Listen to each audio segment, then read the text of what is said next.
en ce moment à l'enfant et surtout comment préparer, comment expliquer à l'enfant, donc comment se prévenir ou comment prévenir donc la Covid-19. Donc nous en parlons ce matin en compagnie du docteur Fatima Farad. Bonjour. Bonjour. Alors vous êtes pédiatre et vous êtes membre du conseil scientifique donc de l'association assistance scolaire de la des wilayas du centre. Voilà, marhaba bik. Parmi nous également monsieur Hussein Mouhou. Bonjour. Bonjour. Alors vous êtes le président par contre de cette association, donc l'association assistance scolaire des wilayas du centre. Tout à fait. Alors il y a quelques temps de cela, nous vous avons reçu. Justement, c'était juste avant la rentrée pour voir un petit peu comment, comment préparer les enfants à cette rentrée scolaire très particulière. Aujourd'hui, nous avons fait quand même du chemin.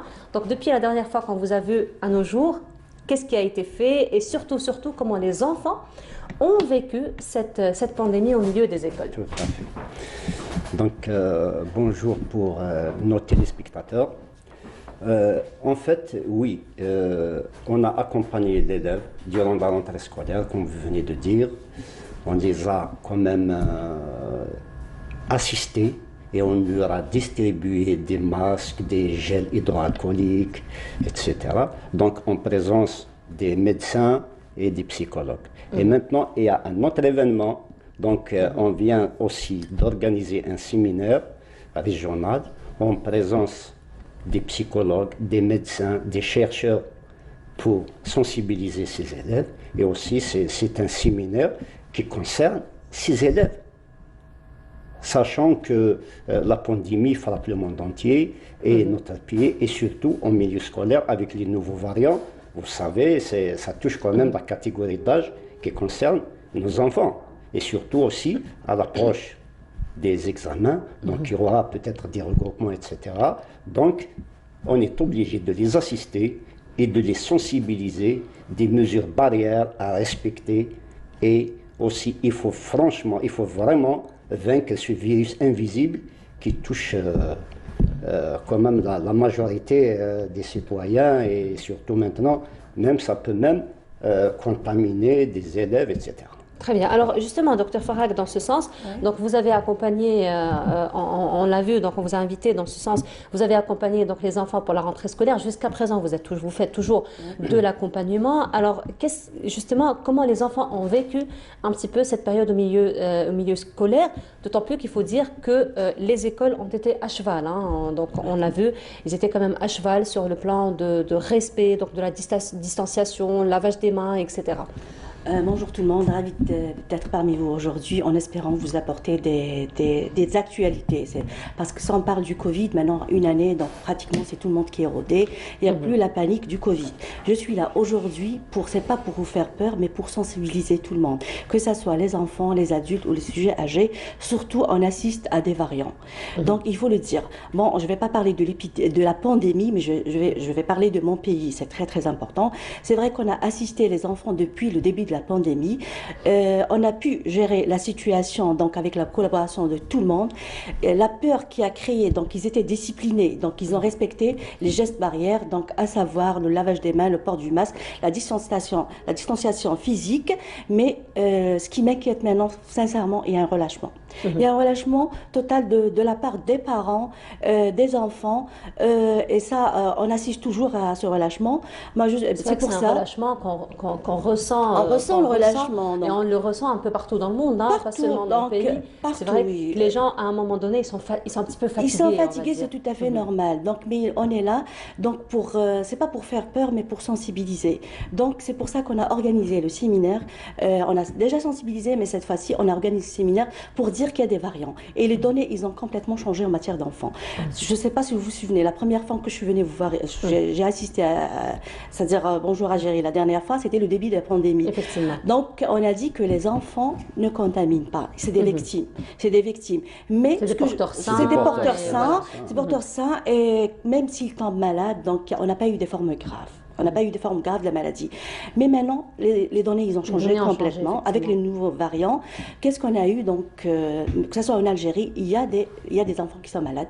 On a hospitalisé des enfants Covid avec des formes atypiques. On a eu des Kawasaki. On a eu des pics hypertensifs secondaires au Covid. On a eu même des amputations des enfants secondaires au Covid. Donc ça, c'est pas pour dire, pour faire peur les parents, mais pour dire que le Covid... Il faut tirer la sonnette d'alarme quand même. Il faut tirer la sonnette d'alarme. Même, on a eu des nourrissons qui sont contaminés, donc 11 mois, 2 ans, 3 ans, 4 ans. L'enfant maintenant, avec le nouveau variant, la contamination, elle est très très rapide. Donc là, le nouveau variant ne choisit plus. Ne choisit plus. Donc même dans le monde, donc tout ce qui est... C'est pour ça qu'on a organisé ce séminaire, on a insisté sur la prévention. Parce que le Covid, il faut accepter. Il n'y a pas de traitement jusqu'à maintenant.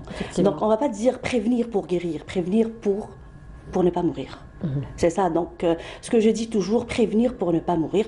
Donc restent les mesures barrières.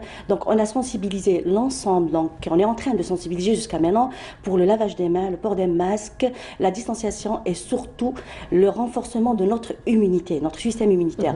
Donc c'est pas un renforcement de courte durée, une semaine, parce que ce qu'on a constaté, les gens, ils ont un malade qui a Covid, il va à la pharmacie, il va acheter de la vitamine C, du zinc, de la vitamine D, du magnésium. Non, c'est pas comme ça qu'on va... C'est pas ça, c'est pas comme ça qu'on va renforcer notre système immunitaire. Renforcer notre... Maintenant, les experts, ils sont en train de parler d'un entraînement de longue durée pour renforcer notre système immunitaire. Donc, la prévention, le 4e, on a insisté donc, dans le séminaire, c'est pour... c'est-à-dire, on a bon, tout ce qui est activité sportive. Maintenant, c'est l'été, il faut profiter, il faut faire du sport en plein air. Il faut renforcer votre capital en vitamine D. On a du soleil en Algérie, donc il faut faire du bain du soleil. C'est la meilleure période, donc il faut profiter. Troisième des choses, il faut diminuer le stress. Le stress, il va affaiblir notre système immunitaire. Quatrième des choses, c'est le sport. Donc le sport, donc c'est très très important pour renforcer notre système immunitaire et sans oublier un point très très important, le sommeil. Le sommeil, surtout pour nos enfants. Donc, ils ont été perturbés donc, lors de la pandémie. Donc, il faut respecter 8 heures du sommeil pour les enfants. Si un sommeil perturbé, cela veut dire un enfant malade. Donc, que ce soit maintenant, que ce soit dans l'avenir. Et on a insisté dans notre séminaire sur l'entraînement de l'immunité à longue durée, c'est-à-dire pour une bonne alimentation. Une alimentation, qui dit une alimentation saine, variée, riche en fruits, en légumes, diminuer en sucre, en gras et surtout éviter le maximum le sucre raffiné et la farine blanche. C'était ça l'objectif, l'hygiène de vie, c'était ça les points principaux. Bon, c'est vrai que je ne peux pas m'étaler un point par point, mais ça, c'est les points cardinaux pour entraîner un entraînement de longue durée, notre système immunitaire pour combattre, que ce soit les bactéries, les virus et bien sûr les maladies. C'est ça les points les plus importants. Alors, dans ce sens, donc, ce sont quand même des points très importants. Il faut, comme vous l'avez si bien dit, tirer la sonnette d'alarme. Dans ce sens, Monsieur Mouhoub, donc c'est un séminaire qui a été organisé. Bien entendu, vous en êtes sorti avec des recommandations, comme tout séminaire. Donc, justement, pour ces recommandations-là, comment comptez-vous les concrétiser sur terrain? Effectivement, le docteur Farag vient de soulever un problème très important, c'est le stress. Donc, après notre séminaire, quand même, il y a des psychologues qui parlent du stress, du Covid-19 et aussi des examens. Donc, on doit quand même concrétiser ça sur le terrain en organisant des opérations de sensibilisation. Nous allons accompagner les élèves comme on l'a fait en début d'année et durant les examens scolaires, nous allons être présents aussi avec des psychologues, avec des médecins des UDS. Donc en ce moment-là, on va essayer de sensibiliser la majorité des établissements, on va se déplacer. Et il faut vaincre ce virus-là. Donc les élèves doivent être vigilants, doivent être prudents. Et aussi les parents, il ne faut pas qu'ils soient démissionnaires. Les parents doivent accompagner leurs enfants. Donc si maintenant moi je suis à la maison et je vois mon fils qui a des signes de Covid, je ne dois pas l'envoyer à l'école. À l'école, oui. Sinon il risque de contaminer ses camarades. Et comme aussi le docteur vient de dire, quand il y a des signes de Covid ou de grippe ou je ne sais pas, il faut consulter un médecin.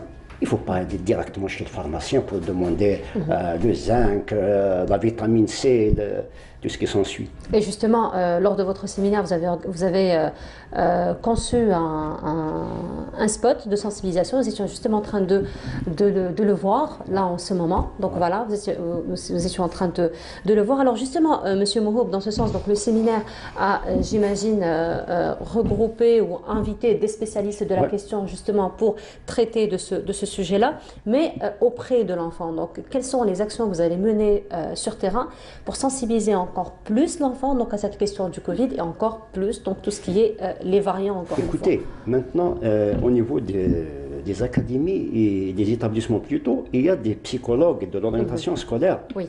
Donc ces psychologues doivent jouer leur rôle en sensibilisant les élèves.